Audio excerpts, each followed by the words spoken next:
Well, I'm noticing it lists the day in just a number of hours. There's no real itemization of exactly how much time you spend doing whatever type of task. Right, there's none at all. And I tried to I also open records because in Fulton County you have a badge to access everywhere, so I didn't open records for his badge access.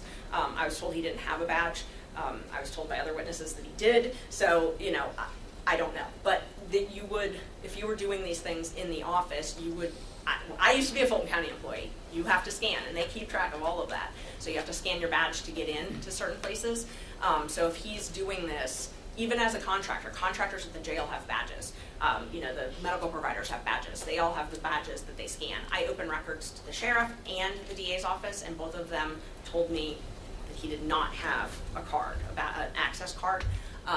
But in order to do this, I would assume he would have to have one to get into the DA's office, and I have been told that he had one, and those would be able, you would be able to see when he went in and out. But I was denied that. Anything unusual or irregular about, you know, this is just an example, Bill, about the way he billed the county? Completely. I mean, this is, you would never see this. This is what I would call block billing. So it's, I mean, one of them, for example, it's 28 hours over the course of 2 or 3 days. Team investigation meeting and drafting. You know, I went back and looked to try and see, you know, a lot of these were like drafting. And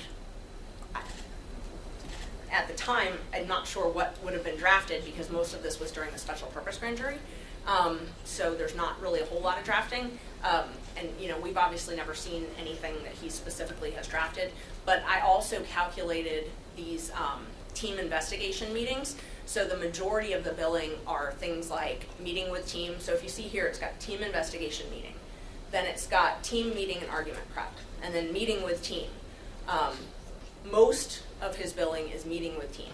Team meeting, team investigation, team brain drain, he called it different things like that. But I went through and I mean, that's the majority of the bill. And this wouldn't be standard from what you see at block bill in 8-hour increments instead of, you said, you know, 6-minute increments, or No. more specifically, and does not really give a lot of identification of what's being done. It gives pretty much zero, in my opinion, identification. I mean, this is not something that we would be able to submit to a client ever. I can't imagine. I mean, they would, if I billed them $2,000 for 8 hours of meeting with a team on one day, and just research without what I'm researching. I mean, you have to be detailed in your bills, because that's accountability. I mean, that's the only way as lawyers we can be accountable. You know, our clients aren't sitting in our office while we're researching, so I have to say what I'm doing. And somebody has to approve it. Oh, yeah. And it's ultimately Bonnie Willis that was approving these, either personally or through her designated assistants. Yes, yes. And there was a written contract with Mr. Wade and the Fulton County DA's office? There was, yes. All right, let's see if we can pull that up, Senator Dolezal. Am I right that there were, I think I reviewed your documents, that there were more than one contract? Yes, there were. Right. Is this the first one?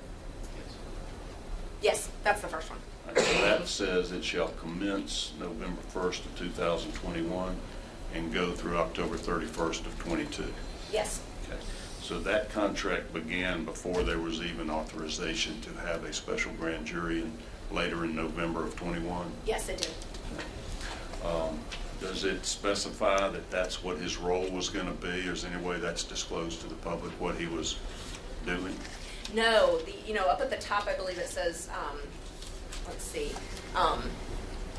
it just says attorney consultant. This one, so if you look under whereas, the first whereas, it says to provide legal services regarding anti-corruption matters. So, you know, the head of the anti-corruption unit is a lady named Sonia Allen, and she was the one that was originally in the emails that I talked about earlier, negotiating immunity and things like that. So she's the head of that unit. So the DA's office has their own special anti-corruption unit already in-house? They do, and they have a director of that. Sonia Allen is the director, or chief assistant. You know, she heads that unit, and she was the one that was originally on the emails negotiating immunity and things like that. And then it switched over to, there was some issue, I believe it was with Governor Kemp, on him testifying when, all of that stuff. and Mr. Wade took over and said, I'm the only one with authority.